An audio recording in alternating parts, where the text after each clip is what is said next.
They were an American dream come true, the best that ever were. 9 men took the field, but when the game was over, there were 8 men out. What do you think of these players of yours now, Mr. Gleason? I think they're the greatest ball club I ever seen, period. Don't you forget it. 8 Men Out, written for the screen and directed by Sayles. And a hearty welcome to one and all. We're back in the studio for episode 235 of the Confessions of a Not So Dangerous Mind podcast. I'd like to thank you all for spending some of your Friday afternoon here with me in New York. Once again, we're going to skip past all that promotional jazz and get right to the guts of the episode. The 18th entry in our ongoing series called The Best Movie You've Never Seen. And today's film is from a filmmaker I have barely mentioned, and that is for shame. Easily one of the most talented, innovative, and ingenious independent filmmakers from these shores in the good old US of A. That would be Sayles. And the film in question is his masterful 1988 true life baseball tale, 8 Men Out.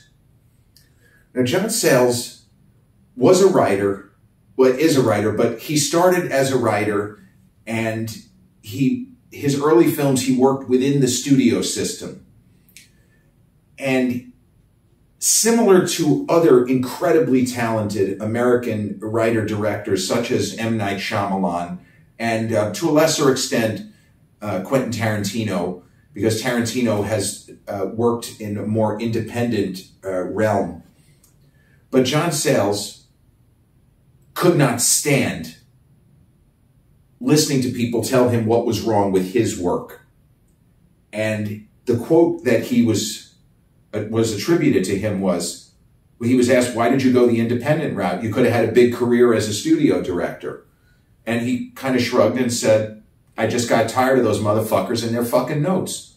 Just as simple as that. And M. Night Shyamalan is somebody who never went the independent route. But you start to get into territory of creative vision versus reality. And there are situations where the writer-director ended up being correct, and other times they just weren't. And in Shyamalan's case, when he kind of stumbled with the movie The Village, which was really not good, and he had such an incredible with Sixth Sense in 99 and then Signs in 2002, and then The Village wasn't very good. And when he submitted the screenplay for his next film, Lady in the Water, the studio just said, we like the idea, but it needs a shit ton of work. And he pretty much gave them the finger and jumped ship. But he didn't jump ship a la Sayles to the independent route, and I'm sick of those motherfuckers and their fucking notes. But he went to a different studio, and unfortunately, in that instance, they were right. That script was not good, and it needed a lot more work than it got. In the case of Sayles, he was able to make the kinds of movies he wanted to without studio interference and with very few people monkeying around with what he was trying to do and with his vision. And look, there are times, even the best writers, you go through it and there are a couple of plot holes that a creative executive might point out. That's not what I'm talking about. I'm saying when you know what you want to do and somebody says, well, we don't really want you to do it this way, and more or less they're wrong and you're right. And Sayles just wanted to make his movies his way. One of his most famous works is a film called Matewan with James Earl Jones, among other terrific actors, about, was it a steel town strike? A coal mining strike. It dealt with a strike and kind of classic American themes of the little guy versus the big guys, unionization, and things such as that. 8 Men Out was Sayles' next film. And as a baseball fan, and I talked about it, I am a lifelong diehard New York Yankees fan. Even though I don't watch that many of the games anymore, I am a historian first, as you know, and I can give you chapter and verse on the New York Yankees franchise pretty much from its inception.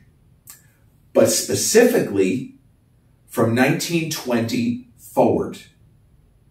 1920 is when Babe Ruth was sold by Harry Frazee to the New York Yankees, the owner of the Boston Red Sox, who had this Broadway musical he so desperately wanted to put on, No No Nanette. And he sold Babe Ruth to the Yankees pretty much for a mortgage on Fenway Park. But we can get to the particulars of that. 8 Men Out is set in 1919, the year before Babe Ruth, coincidentally, but historically it was very important, went to the Yankees from the Boston Red Sox.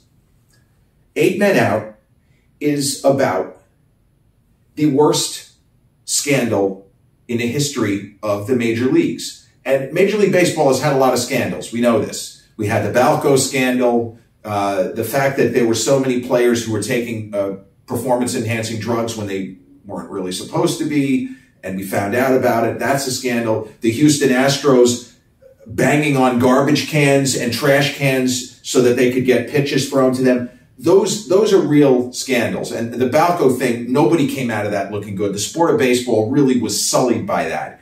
And the strikes that have multimillionaires and billionaires arguing over 0.25%. And, well, we can't go any further. Come on, man. Give us all a break, okay? But the worst scandal, and a scandal that nearly ended the sport, is the scandal of the 1919 Black Sox. So named because the team was the Chicago White Sox, and the scandal put a black mark on America's pastime.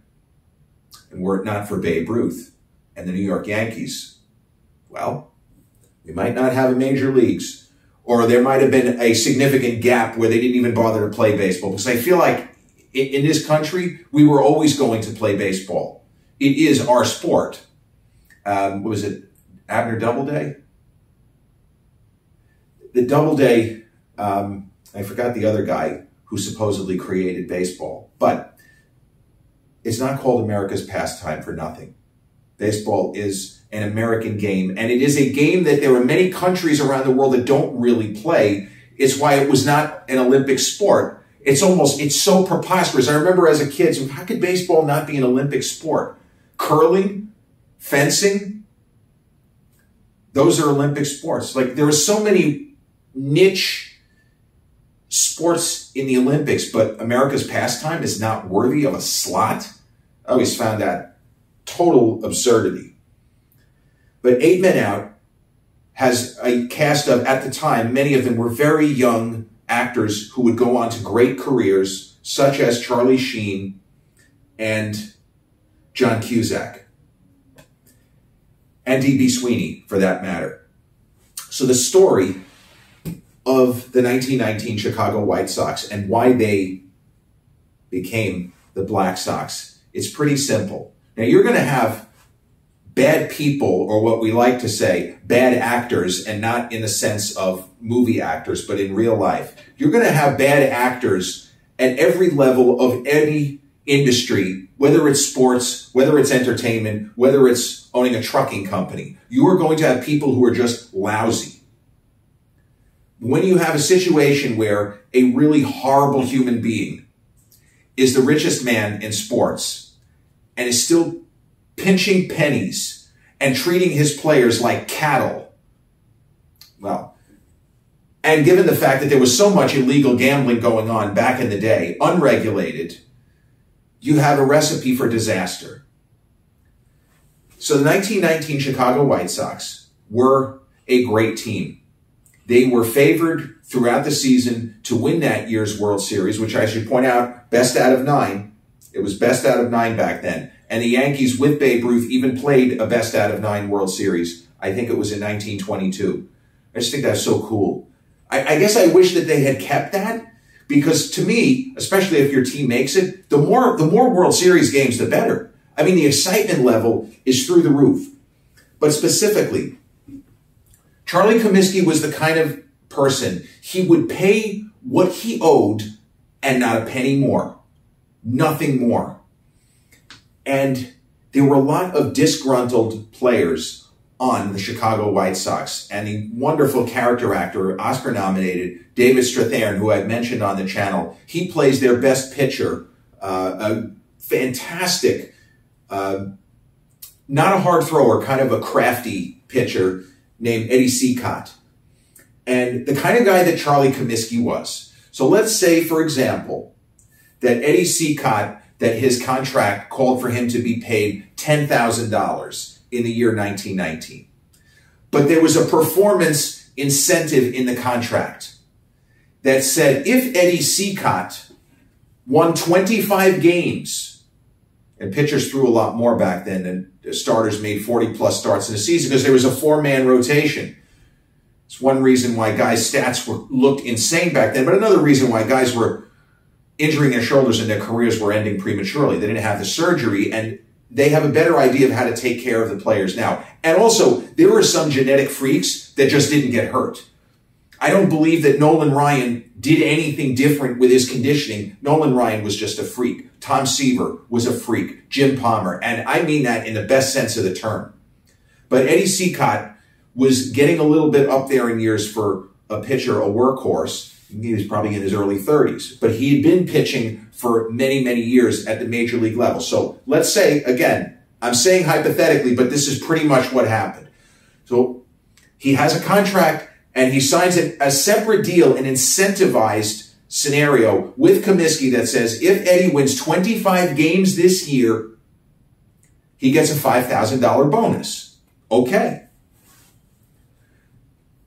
Let's say that Eddie Cicotte has 24 wins. And with a month left in the season, Charlie Comiskey instructs his manager, because they're going to the World Series anyway, instructs his manager to sit Eddie Cicotte down, to not pitch him at all, get him ready for the World Series, whatever, and he doesn't get the 25th win. So he goes to Comiskey, and this happens in the film. You had Gleason, that's the manager, you had him sit me down. You owe me that money. This is not okay. No, we were trying to prepare you for the World Series. Hey, fuck you, bullshit. You know you owe me that money. You're just not going to pay me because you're an asshole. Words to that effect.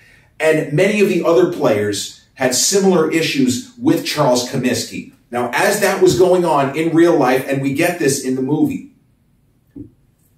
there are some very high-class gamblers, and then there are the like real dirty street-level gamblers, but they all smell blood.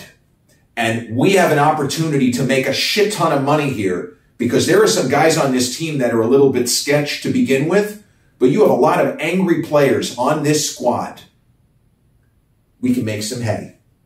And that's what happened in real life. And the movie follows the true story very closely. Now, if you talk about what were the scores of the games and who won the series and in what, like that's easy to do. But it's so cinematic and it stayed so close to the truth and the reality and the kind of tragedy of the character played in this movie. And it's interesting how pop culture works. We all know this. But how sometimes a true life character has multiple representations in cinema in a very narrow time frame. I'll give you a recent example. The Mark Wahlberg inspirational sports film, and I don't mean that in a bad way, it's a good movie, Invincible, where Mark, and I love him, he plays Vince Papale, who was just a random guy. He was a tremendous talent, and he ended up becoming a special teamer for the Philadelphia Eagles for a number of years. The Philadelphia Eagles head coach was Dick Vermeil. In the movie Invincible, Dick Vermeil is played by terrific Oscar nominee Greg Kinnear, right? So then you have the movie, you go forward to a couple of years ago, and they made the movie about Kurt Warner, American Underdog. I think it was Zach Levy, the guy who did Shazam. Dennis Quaid plays Dick Vermeil in that movie. So you have two cinematic representations of Dick Vermeil. The Dick Vermeil cinematic universe. I mean, who would have thought that Dick Vermeil's somewhere laughing his ass off?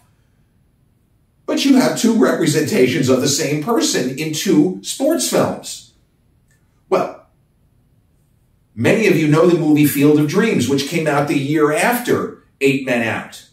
In Field of Dreams, Ray Liotta, the late great Ray Liotta, forgive me, plays Shoeless Joe. But we only know him as Shoeless Joe. We don't know any of the mechanics of how Shoeless Joe got himself thrown out of baseball. What happened? They might go into it a little bit. But in 8 Men Out, Shoeless Joe Jackson, many people consider to be the most naturally talented baseball player who ever lived, like up there with Babe Ruth. Shoeless Joe Jackson was just a stupendous talent. The lifetime average, I think, of 356. Like, he wasn't that far behind Ty Cobb. Shoeless Joe Jackson in this movie, 8 Men Out, is played by D.B. Sweeney, who is still active. He made a number of movies. He headlined films in his early days, like The Cutting Edge with Moira Kelly. And he did the film called Roommates with Peter Falk in the 90s. And that was kind of his last film as a leading, in a leading type of a role. But he's still active. I know that he had a significant supporting role in Francis Coppola's Megalopolis, the new one, that he talked about a lot on social media.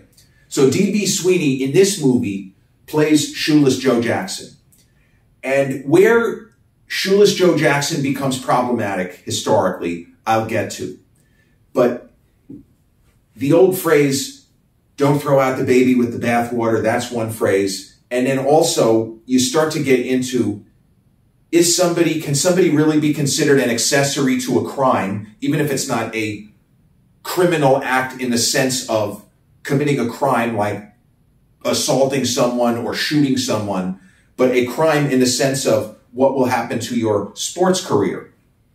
And in the movie Field of Dreams, the Shoeless Joe Jackson character is ethereal. It's a sort of a heavenly, spiritual type of a thing. D.B. Sweeney's Shoeless Joe is a real guy. He comes across as a real guy. He's a Southerner. He's not the brightest, sharpest tool in the shed. He just wants to play baseball. So you have in this film, and as in real life, they didn't need everyone on the roster to be in on the fix to do it. And a terrific actor, Michael Rooker, plays Chick Gandil, who was kind of the ringleader. And another great supporting actor from the era and in later years, Don Harvey, plays another one of the kind of main cogs in the scandal. So you have all of these moments of gamblers consorting with the players. And the thing that might be difficult for non-baseball fans to wrap their head around, because if you watch in basketball, point shaving, where players deliberately fuck up just for the point spread. So, for example, if the New York Knicks on a given night are expected to win by 15, they end up winning by 3. Well, they still won the game. But if a certain player on the Knicks is making one turnover after another, and it looks like there are payments involved to people connected to him, well, then you have point shaving scandal. You have a whole problem, and you don't even want to think about it. But baseball is different. Because baseball, there are certain aspects, there are certain elements of the game that even if you are, quote unquote, throwing it, you are losing on purpose, you still have to be careful. You have to sell it. And this is something that Tom Cruise and Paul Newman's characters in the movie The Color of Money, which is about them playing pool or pocket billiards. It's not enough to throw it. You can't make it obvious. And so, for example, there are moments in 8 Men Out where you have some guys on the team giving their best effort and other guys who aren't. But even the guys who aren't, they understand there are certain things we can't do. And so in the world of this film, as has happened in real life, there were enough people on that team who were playing to win. And that's where you get into the terror of, you start to think that your own team is against you and that these motherfuckers aren't even trying to win. So the character that John Cusack plays, Buck Weaver, was not involved in the scandal. He was not involved. He didn't take any money. He didn't do anything. He played his normal game. And Charlie Sheen, who plays Happy Felsch, he has moments where he's playing his normal game. So the World Series plays out, and we think it's just going to be a sweep, and that the White Sox are just going to get the shit beat out of them because they're throwing the World Series. But there are, on top of what I just said, some players who took money and then really can't quite go through with it. And now they're suddenly giving their best effort. And so the gamblers are up in arms. People are being threatened. But ultimately, the Chicago White Sox, sorry, spoiler alert, they lose the 1919 World Series. I mean, obviously, you could look this up. They lose it in 8 games, 5 games to 3. The film is so gorgeously shot, and there are certain people on the internet you can find on YouTube that took issue and have taken issue with how baseball is portrayed. And my first time watching it, I found it a little bit problematic that they didn't even attempt to make the pitching reasonably close to reality. Pitchers who would be throwing 95 miles an hour look like they're throwing batting practice. Me as a kid watching, that was the one thing that the movie where it threw me. Because, I mean, David Strathairn is pitching and he's just throwing what look like lollipop pitches, and we're supposed to believe that these are the best baseball players in the world. It's a stretch. But looking back on it, I understand why they did it that way, because they wanted the audience to be able to follow what was happening within the game. So it no longer hurts the movie in my eyes. The film is a masterpiece. But both movie and reality, what ended up happening is that they lost the World Series and they were acquitted in court. And the court case was very messy, and you did have teammates who were against other teammates, and the ones who didn't take money, they just wanted to win the World Series, and they were horrified. At the same time, when the court case was dismissed, they're all happy. Okay, well, we're not going to prison. But this is not the kind of thing where I don't think that anybody could really go to prison for this. It's like in the TV scandals, the quiz show scandals of the 50s and then into the 60s. There was an idea that maybe we could lock these motherfuckers up who fixed these games, but it's like, well, what's the crime? It's television. And in this case, it's baseball. Now, if somebody killed somebody over a gambling debt, that's different. But there is a difference between you're doing something which is somewhat illegal, but not criminal. You might get fined, maybe you will, maybe you won't. But there's a moment in the movie where the case is dismissed in an actual court, and it seems that, okay, we're good to go. But the commissioner of baseball, and everybody knew what happened. By that point, there were no doubt, of course they threw the World Series. The commissioner of baseball was a man named Kennesaw Mountain Landis, and he took it upon himself. He policed the sport. He felt it had to be done. And so anybody who was connected to the scandal, who had been named as either taking payoffs or their play was very sketch at the very least, Landis permanently expelled them from the sport. And this is why the Pete Rose argument, if you're a baseball fan, you know what I'm talking about, will never go away. It will always be front and center, and people will always debate this. Because there are other sports where people did a lot worse, relatively speaking, than Pete Rose. They're still in the Hall of Fame. O.J. Simpson, for one. And there are a lot of other horrendous human beings, like baseball's Ty Cobb, who are still in the Hall of Fame. But the problem is, because of the Black Sox scandal, because of what Mountain Landis put forth, when you enter a major league locker room, doesn't exist in any other sport, there is a sign posted that says, no betting on baseball. And it is period, end. It is the unassailable, unavoidable reality. And the irony with Pete Rose is that if he had been contrite, if he had simply owned up to it, if he had come forward at the beginning when the scandal was breaking, oh my God, Rose bet on baseball, if he had done anything other than literally lie for 15 years. Eventually, I believe that Pete Rose would have been reinstated. But it was the fact that they had him dead to rights and he kept lying. And then he didn't tell the truth until he had a book to sell. And then suddenly, I'm sorry that I didn't tell you the truth. Yeah, well, he needed the million. So he was sorry he didn't tell us the truth. And he wasn't sorry. He was sorry he got caught, as they say. But the idea, because of the Black Sox scandal and what baseball needed to do, you cannot bet on baseball. And in the world of the film, D.B. Sweeney's Joe Jackson, I believe, took money, but he played his best game. Joe Jackson tried, and he had a big batting average. Like, he played really well in that series, but he took the bribes. And anybody who was connected to it was permanently banned from baseball. And that's where you get into the Shoeless Joe angle in Field of Dreams, the kind of the sadness of the character, the real Joe Jackson. It would have been, it was tragic. The whole thing was tragic, though.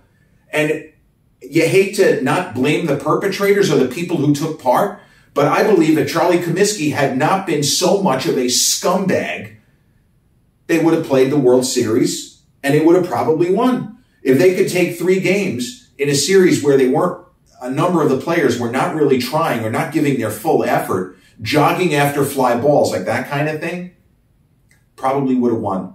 And Joe Jackson, who was clearly a Hall of Fame player, was on his way to a Hall of Fame career. Well, that was it. He was done. Say it ain't so, Joe. That's what it's from. Say it ain't so. And he couldn't. He couldn't say it ain't so because he knew that he had taken part. We're led to believe that if Joe Jackson had known the potential consequences, he wouldn't have done it. The other guys, not so sure. But Eddie Seacott got screwed by Charlie Comiskey. It made sense why he was so angry. And Chip Gandil felt like, fuck this guy. It happened because of him. They all paid the price. And Comiskey was able to continue owning the team and being a piece of crap that he always was. Just an awful man. And there are some owners that no matter how much money they have, they're always grinding as little as possible that they pay the players. Calvin Griffith, who was the owner of the Minnesota Twins for decades, was the richest owner in baseball, even more so than George Steinbrenner for the Yanks. And Calvin Griffith wasn't as bad as Comiskey, but it was like, man, this son of a bitch, he's so loaded. And he's acting like anytime he throws out a paycheck, the players are taking money from him. Yeah, well, the team sucks. But after the scandal, in a similar vein to after the strike of 1994, a lot of fans didn't come back right away. That's why baseball made the adjustments, go into a wild card format and all of that to try to get fans back. But after the Black Sox scandal, baseball was in big trouble. And if Harry Frazee had not seen fit to hand Babe Ruth to the New York Yankees, the sport may have withered away and simply died. But Babe Ruth was such a revolutionary talent, a multi-generational talent. Him hitting 54 home runs, 59 home runs, leading the Yankees to their first World Series in 1923 in the first year of OG Yankee Stadium. Babe Ruth saved baseball. Period. End. That is a declarative statement. That's another hill I'll go down on. The sport was in big trouble, and Babe's unbelievable talent and his exploits, hitting 59 homers when almost every team put together was not hitting 59 homers. That's how much of a unicorn that guy was. But 8 men out. You notice I didn't go into a ton of spoiler territory for the movie, just a lot of the historical stuff. But 8 Men Out is an absolute masterpiece. You check out the Rotten Tomatoes score. It's 87%, which is obviously a big, big score. I would have expected it to be in the 90s. It is a marvelous motion picture, and it's currently streaming free on Tubi. You can rent it on Amazon Prime for a couple of bucks, but Tubi's good. You don't usually get hit by that many commercials. It is well worth seeing. And I don't know anybody who has watched this movie and didn't say, holy shit, what a great fucking film, or words to that effect. The 18th entry in our continuing series of the best movie you've never seen, John Sayles' 1988 classic, 8 Men Out. This has been episode 235 of the Confessions of a Not-So-Dangerous Mind podcast. I'd like to thank you all for spending some of your Friday afternoon into early evening with me here in New York. If you checked out this episode on the YouTube channel, haven't done so already, please click like, subscribe, comment, share, turn on those notifications. Or if you catch this episode on the audio platforms such as Spotify or iTunes, same general rule applies. Click like, subscribe, share, and turn on those notifications. I'll be back with episode 236 real soon. Until then,